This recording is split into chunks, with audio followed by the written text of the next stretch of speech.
பேரும் அல்லும்படி 6 முதல் 60% வரை ஆடி தள்ளுபடியுடன் super Saravana stores, Chennai, Madurai, Kovai. Sir, ஒரு பெரிய அரசியல்ல புதிதாக அமைஞ்சிருக்க விஷயம்னா இந்த டீலிமிட்டேஷன் மசோதா இந்த மாசத்துல தாக்கல் செய்யப்படலாம் அப்படின்ற மாதிரி இருக்கு. அதுல திமுக நிலைப்பாடு என்ன? இதுல ஒரு பெரிய கன்ஃபியூஷன் இருக்கு. ஏற்கனவே பாராளுமன்ற எதிர்க்கட்சி தலைவர் திரு ராகுல் காந்தி தமிழ்நாட்டுக்கு வரும்போது டீலிமிட்டேஷன் மசோதை ஆதரிப்பவர்கள் எட்டப்பர்கள் அப்படின்ற மறைமுகம் சொல்லிட்டு போயிட்டாரு. இந்த திமுக நிலைப்பாடு என்ன இதுல அப்படின்றத அப்படி கேள்விக்குறியா இருக்கு.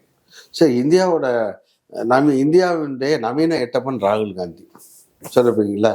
இந்த எட்டப்பன் கூட்டணி கட்சிகளுக்கு யாரெல்லாம் உதவி பண்ணியிருந்தாலும் இவரை எதிர்கட்சி தலைவரை உட்கார வச்சிருக்கோமோ அவங்களுக்கெல்லாம் துரோகம் பண்ண என்ன நாடறிஞ்ச துரோகி, என்ன அரசியல்ல நம்பிக்கையற்ற முதுகலி குத்தக்கூடிய அந்த கோமாளி, என்ன பச்சை துரோகி ராகுல் காந்தி வட மாநிலத்தார் சொல்வார்களே பச்சை துரோகி, இந்த பப்பு என்ற பச்சை துரோகி ராகுல் காந்தி தமிழ்நாட்டில் என்ன வார்த்தை சொன்னீங்க?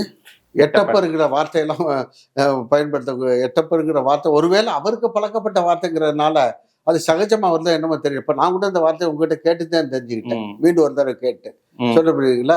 எனவே எட்டப்பண்ணு பல பேரை ஏமாற்றி எட்டப்பனுக்கு தான் இது போன்ற வார்த்தைகள்லாம் தரமற்ற வார்த்தைகள் அவருடைய வாயில் வரும். ஒரு அரசியல் அகில ஏதோ ARB is holding a constitutional post, that is he is the leader of the opposition in the Lok Sabha.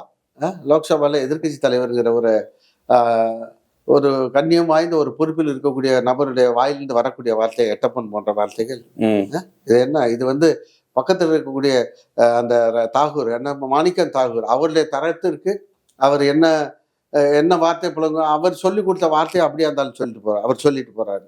எட்டப்பருங்கிற Tamil வார்த்தை அவ்வளவுதான் ஈஸியாக அவர் ப்ரொனவுன்ஸ் பண்றாருன்னா ரூம்லேயே உட்காந்து அந்த மாடுலேஷன் சொல்லுவோம்ல, அதெல்லாம் ப்ராக்டிஸ் பண்ணிட்டு தான் அன்னைக்கு பிரஸ்ல சொல்லிட்டு போயிருக்காரு எட்டப்பன். நாங்கள் எட்டப்பன் அவர் சொல்லிக்கிட்டது அவர் தன்னைத்தானே காங்கிரஸ் கட்சியை தானே அவர் சொல்லிக்கிட்டாரு அப்படின்னு தான் நாங்கள் நினைச்சுக்கிறோம். இது என்ன சார், ஒவ்வொரு அரசியல் கட்சிகளும் என்ன அவர்களுடைய கொள்கைக்கு உட்பட்டு அந்தந்த அரசியல் இயக்கங்களுடைய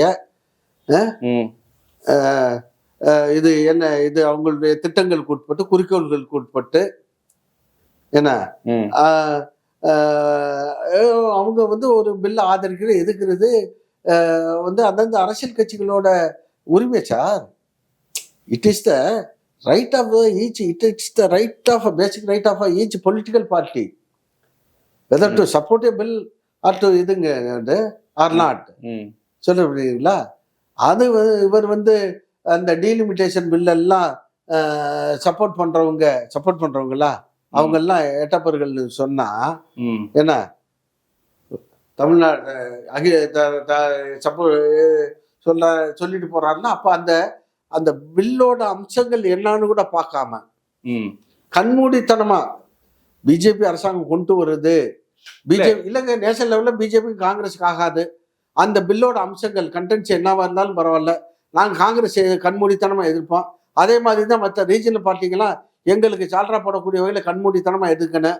அப்படி எதுக்கலாட்டி நியாயத்தின் அடிப்படையில் ஒருவேளை அந்த பில்லை நியாயத்தின் அடிப்படையில் எதிர்க்க முடியாத ஒரு சூழல் ரீஜனல் பார்ட்டிஸ்க்கு வந்துருச்சுன்னா என்ன காங்கிரஸை ஆதரிக்காத அத்தனை பேர் எட்டப்பர் அப்படின்னு அவராக கணிச்சிட்டாருன்னா காங்கிரஸ் கட்சியோட கட்டளைக்கு உடன்பட்டு தான் செயல்பட வேண்டிய அவசியம் மாநில கட்சிகளுக்கு இல்லையே. காங்கிரஸ் கட்சி இது சார் தமிழ்நாட்டை பொறுத்தளவில் திராவிட கட்சிகள் திராவிட இயக்கங்களுடைய தோழில் தான் ஏறி கடந்த 1967 பிறகு காங்கிரஸ் 77 கூட சவாரி பண்ணிட்டு வருது. சொல்றது புரியுதுங்களா? காங்கிரஸ் தலைமையில நீங்க நல்லா நினைச்சு பாருங்க, அண்ணாவின் மறைவுக்கு பிறகு காங்கிரஸினுடைய தலைமையில் ஒரு முறையும் கூட கூட்டணி அமையல. காங்கிரஸ் தான் ஒன்னு திமுக இல்லாட்டி அதிமுக கூட மாறி மாறி கூட்டணி வச்சு அவங்க பொழப்பு நடத்திக்கிட்டு இருக்காங்க. இப்படி இருக்கப்ப Congress has always been a junior partner to one of the Dravidian parties. அப்படி இருக்கிறப்ப நீங்க ஜூனியர் பார்ட்னர் எப்படி எங்கள் கொள்கை ரீதியா சித்தாந்த ரீதியா நாங்கள் வைத்திருக்கக்கூடிய திட்டங்கள் அடிப்படையில் நாங்கள் செயல்படக்கூடிய எங்களை பார்த்து காங்கிரஸ் சொல்றபடி நடங்க, இல்லாட்டி நீங்க எல்லாம் எட்டப்பன்னு சொல்றதுக்கு எங்க வீட்டுல இல்ல சார், எதனால சொல்றாங்கன்னா, இதே திமுக வந்து ஏப்ரல் மாசத்துல அந்த பில் வரும்போது நகலை எரிச்சது. இப்ப மறுபடியும் போய் ஆதரிச்சுட்டா திமுக பாஜக சார் நகலை நாங்க எரிச்சோம்னா அன்றைக்கு நிலைமை வந்து அந்த பில்லோட சரத்துக்கள்ல பாத்தீங்கன்னா மக்கள் தொகை அடிப்படையில்னு வந்துச்சு. மக்கள் தொகை அடிப்படைங்கிறவற்றை எங்கன பிரச்சனைனா, இந்திரா காந்தி காலத்துல 1975 இருந்து குடும்ப கட்டுப்பாடு திட்டம் அமல்படுத்தப்பட்டது. அதை வந்து குடும்ப கட்டுப்பாட்டு திட்டத்தை இந்தியாவிலே மிகச்சிறப்பாக அமல்படுத்திய மாநிலம் தமிழ்நாடு. எனவே நாம் மக்கள் தொகையை கட்டுப்படுத்தி விட்டோம். ஆனால் வட இந்திய மாநிலங்கள் வந்து குடும்ப கட்டுப்பாட்டு திட்டத்தை அவ்வளவு ஒரு பைலட் ப்ராஜெக்டா எடுத்து அவங்க வந்து செயல்படுத்தலை. எனவே அவங்க வந்து வட மாநிலங்கள் மக்கள் தொகையை கட்டுப்படுத்த தவறி விட்டது. எனவே அந்த குடும்ப கட்டுப்பாட்டு எனவே வந்து மக்கள் தொகையின் அடிப்படையில் வச்சா குடும்ப கட்டுப்பாட்டை சிறப்பாக செயல்படுத்திய மாநிலங்களை மத்திய அரசுடைய உத்தரவை ஏற்று, ஒன்றிய அரசுடைய உத்தரவை ஏற்று குடும்ப கட்டுப்பாட்டு திட்டத்தை சிறப்பாக செயல்படுத்தியதன் காரணமாக மக்கள் தொகை கட்டுப்படுத்திய மாநிலங்களை தண்டிப்பது போல ஆகிவிடும். அதே நேரத்தில் ஒன்றிய அரசுடைய உத்தரவை ஏற்று குடும்ப கட்டுப்பாட்டு திட்டத்தை செயல்படுத்தாமல் மக்கள் தொகை பெருக்கத்திற்கு காரணமான வட இந்திய மாநிலங்களுக்கு அது வந்து அட்வான்டேஜஸா போயிடும், அவர்களுக்கு பலன் அடிக்கக்கூடியதா போயிடும். எனவே ஒரு திட்டத்தை செயல்படுத்தியவர்களுக்கு தண்டனை கொடுத்து விடக்கூடாது. எனவே வந்து நீங்க எடுக்கிறதா இருந்தா ஆரம்பத்தில் இருக்க பழைய மக்கள் தொகை கணக்கெடுப்பு இருக்குங்கல்ல, 2001 நினைக்கிறேன், அதற்கு முந்தைய கணக்கெடுப்பு டேட் எனக்கு ஏர் கரெக்டாக தெரியல, அந்த அடிப்படையில் வந்து நீங்க பண்ணுங்க, இல்லையாட்டி வந்ததுன்னா எனவே அதற்கு உத்தரவாதம் தாருங்கள் திராவிட முன்னேற்ற கழகம் எனக்கு வலியுறுத்திச்சு. சொல்ற பார்த்தீங்களா? எனவே திராவிட முன்னேற்ற கழகத்துடைய அந்த கோரிக்கையை ஏற்று அமித்ஷாவோட அன்னைக்கு விவாதத்தில் ஒரு 1/2 மணி நேரம் டைம் கொடுங்க, நான் மாற்றிட்டு வரேன்னு சொல்லிட்டு போனார். ஒரு மிக மிக முக்கியமான சட்டத்தை 1/2 மணி நேரம் எதுக்கு என்ன? எனவே இன்னும் காலம் ஒன்றும் போகல, அடுத்த கூட்டத்தொடருக்குள்ள நீங்கள் எல்லா அந்த பில்லோட சரத்துக்கள்லாம் நாங்கள் என்னென்ன கோரிக்கை வைத்திருக்கோமோ அவற்றெல்லாம் நிறைவேற்றக்கூடிய வகையில் நீங்கள் இதை வந்து இந்த பில்லை இன்ட்ரோடியூஸ் பண்ணீங்கன்னா மசோதாவை அன்றைக்கு பார்த்துக்கலாம். So therefore you take your own time and see that what are த இது உங்களுக்கு வந்து நாங்கள் changes we are given. If such changes, amendments, we call it amendments. What are the amendments DMK has given? If at all those amendments are to be incorporated, then we will see ன்னு நாங்கள் சொல்லியிருக்கோம். நாங்கள் கொடுத்துருக்கக்கூடிய திருத்தங்களை எல்லாம் ஏற்றுக்கொண்டு புதிய பில்லை நீங்கள் வந்து சப்மிட் பண்ணீங்கன்னா, மசோதாவை சப்மிட் பண்ணுற நேரத்தில் திராவிட முன்னேற்ற கழகம், திராவிட முன்னேற்றங்களுடைய தலைவர், எங்கள் தளபதியார் அவர்கள் அதை பரிசீலிப்பார்கள் என்று நாங்கள் சொல்லி இருக்கிறோம். எனவே நாங்கள் கொடுத்திருக்கக்கூடிய எங்கள் தலைவர் திராவிட முன்னேற்ற கழகம், எங்கள் தலைவர் கொடுத்திருக்கக்கூடிய அந்த திருத்தங்களை எல்லாம் ஏற்றுக்கொண்டு பில்லை வந்து அவங்க வந்து மசோதாவை தாக்கல் செய்கிற பட்சத்தில் எங்கள் தலைவர் உரிய முடிவு எடுப்பார். இதில் வந்து எட்டப்பன்னு சொல்ல வேண்டிய அவசியம் நாடு இருந்த எட்டப்பன் திரு ராகுல் காந்திக்கு தேவையில்லை. இது வந்து it was altogether unwanted comment. அவருடைய தரம் என்ன இல்லை, அவருடைய தரம் என்ன என்பதை காட்டக்கூடிய வகையில் அந்த வார்த்தையை அவர் பயன்படுத்தினார். அதுதான் அவரோட தரம். He was not expected of using such words. இதுல என்னன்னா, இப்ப நேற்று இருந்து ஒரு வதந்தி பரவிட்டு இருக்கு. திமுக டீலிமிட்டேஷன் பில் ஆதரிக்க இருப்பதால் திமுக எம்பிக்களுக்கே பல பேருக்கு பலர் விஜயுடன் பேசிக்கிட்டு இருக்காங்க. சார், திராவிட முன்னேற்ற கழகம் இதெல்லாம் அப்படி என்ன ஓபிஎஸ் அண்ணன் போன வாரம்லாம் பண்ண வாரம் வந்து சார் ஒரு நெரேட்டிவ் செட் பண்ணிட்டு இருக்காங்க. ஒரு குரூப் சொல்ல புரியுதுங்களா? இந்த ரூட் மாஃபியா மாதிரி ஒரு குரூப். இது அழிவுக்கு தான் அவங்கள இந்த மாதிரி பொய் பிரச்சாரம் பண்றவங்க, அவாண்டம் பேசுறவங்க எல்லாம் அழிந்ததான் அரசியல் வரலாறு. போன வாரம் ஃபுல்லா ஓபிஎஸ் அண்ணன் தவக்க போக போறாரு அப்படின்ட்டு வந்தது. அதுக்கு முதல் நாள் தான் அண்ணன் ஓபிஎஸ் அண்ணன் வந்து தலைவரை பார்த்துட்டு போறாரு. எதுக்கு ஆக்சுவல் தலைவரை பார்த்துட்டு போறாரு? அவரு அண்ணன் வந்து வைத்திலிங்க அண்ணன் பிரத்யோகமா அண்ணா அறிவாலயத்துல பார்த்துட்டு போன முன்னாடி, அது மட்டும் இல்லை, சட்டமன்ற கூட்டத்தொடருக்கு முன்னதாக சட்டமன்ற எதிர்கட்சி தலைவர் எங்களுடைய இளவல்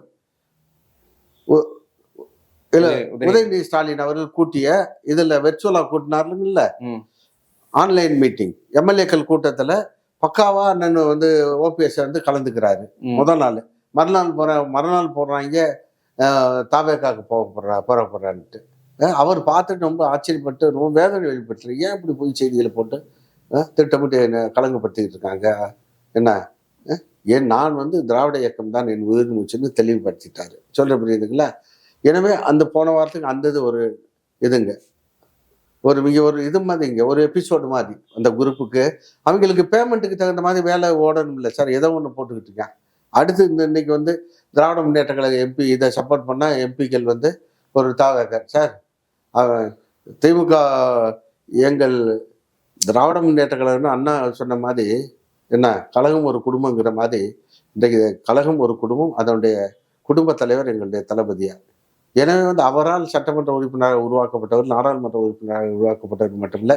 நேற்று எதுன்னு இங்கே நீங்கள் பார்த்துருக்கலாம், எங்களுடைய இளவல் எதிர்கட்சி தலைவரை வந்து சென்னையிலேருந்து தஞ்சாவூருக்கு விசாரணைக்கு அழைச்சிட்டு போனப்ப அந்த வேனில் சாதாரண எந்த பலனும் சாதாரண அடிமட்ட தொண்டை சார், எவ்வளோ பேர் சார் காப்பியை வச்சுட்டு உணவை வச்சுட்டு டீயை வச்சுக்கிட்டு ஒரு குரூப்ல வேனுக்குள்ளே போய் அவ்வளோ ஸ்பீடாக போகிற வேனில் பாயிறாங்க சார்.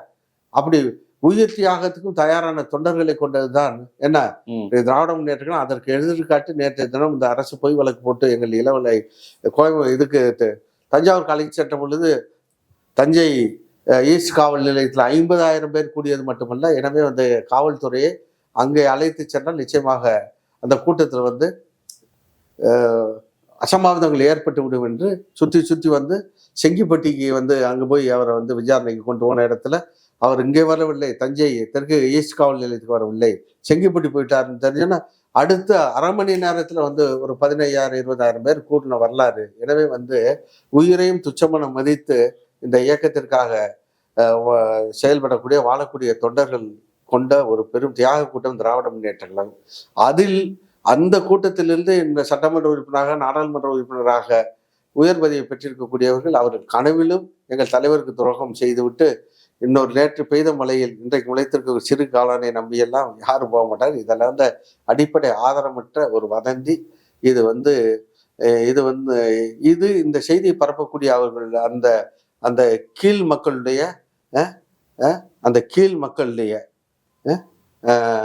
தரங்கட்ட செயலைத்தான் இது காட்டுகிறதே தவிர ஒரு தொண்டன் கூட நிச்சயமாக திராவிட முன்னேற்ற கழகத்திலிருந்து எங்கள் தளபதிக்கு தோல் செய்துவிட்டு எங்கேயும் செல்ல மாட்டான். ஓகே சார், இவ்வளோ தூரம் இணைஞ்ச கேள்வி பதில் சொன்ன சார், தேங்க்யூ. நன்றி.